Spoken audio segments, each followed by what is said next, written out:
Hello, good evening. The world will not be the same without his contagious energy.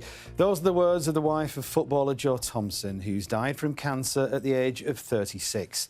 Joe, who twice overcame the disease, started his career at Manchester United before going on to play more than 250 times for Bury, Tranmere and predominantly Rochdale, who say they're devastated by his death.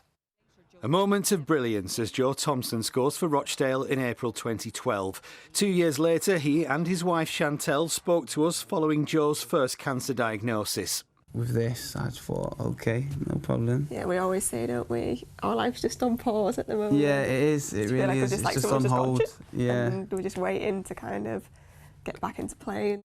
In a statement, Chantel Thompson paid tribute to her husband and father to their 2 children, saying, "Joe has made such an impact on so many people and we're all forever grateful for him blessing us with his presence and for being so strong and staying with us as long as he did against all the odds." Alongside Joe at Rochdale was close friend Calvin Andrew. Joe Thompson was somebody that touched everyone, in a positive way. He walked in a room, he was the light in that room. He was like a little brother to me. I believe the saying is I'm my brother's keeper, and here comes along something that I can't protect him from, and I think that's the hardest thing to deal with. After overcoming cancer for a second time came Joe's finest footballing moment. His goal saved Rochdale from relegation to League Two. He called it fate. You can see with the pictures and the scenes that happened after it, I think everyone in Rochdale thoroughly enjoyed it, and it was a day to remember. In 2018, Joe joined us to talk about his new book. I know one thing for certain: if I had to have a life without football, I would knock it on the head tomorrow, because life is to be cherished and to be appreciated, and you really do have to be grateful for even the little things. Joe retired in February 2019, having pushed his body to the limit. Football's been unbelievable, and so many memories to cherish, so many names and so many friends that I've made from it. 29, probably a little bit early, but the headline could have read a lot different. 21 miles, it's not going to be easy. Our final filming with Joe came last October at his walking fundraiser after he'd been diagnosed with cancer for a 3rd time. The vision for me is to create a wellness centre that helps people with better testing, also finding the root cause and educating people around alternative therapies, because I know I've benefited from them. Joe Thompson did and will continue to inspire. He was a genuinely great guy. In other news today, tributes have been paid to a 32-year-old woman who was stabbed to death in Huyton-on-Merseyside earlier this week. Rebecca Campbell's family says she had her whole life ahead of her and a genuine heart of gold. A 34-year-old man from Litherland is due to appear in court tomorrow, charged with her murder. Government sources say ministers will consider changes to the current voluntary system for drivers to declare their poor eyesight. It comes after we reported last night that 4 people had been killed by elderly motorists who were driving despite their extremely poor vision. Lancashire's senior coroner called for compulsory testing and reporting, saying the present system was unsafe.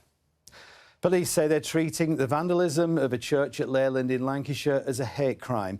Last night, sexually explicit images and offensive language were spray-painted onto St James's Church and the gravestones around it.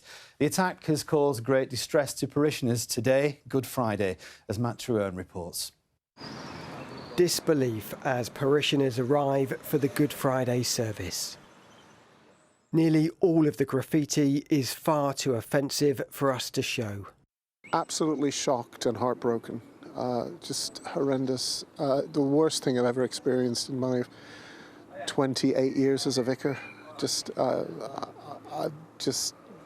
I'm literally in tears.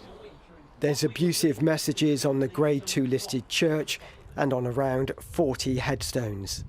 It's appalling.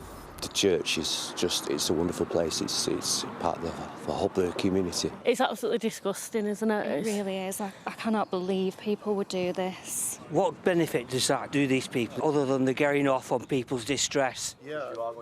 As we film, Mikey arrives to see if he can help. He runs a cleaning firm. Something like this happens, it's a small community here. Everyone seems to just rally together and just try and help each other where we can.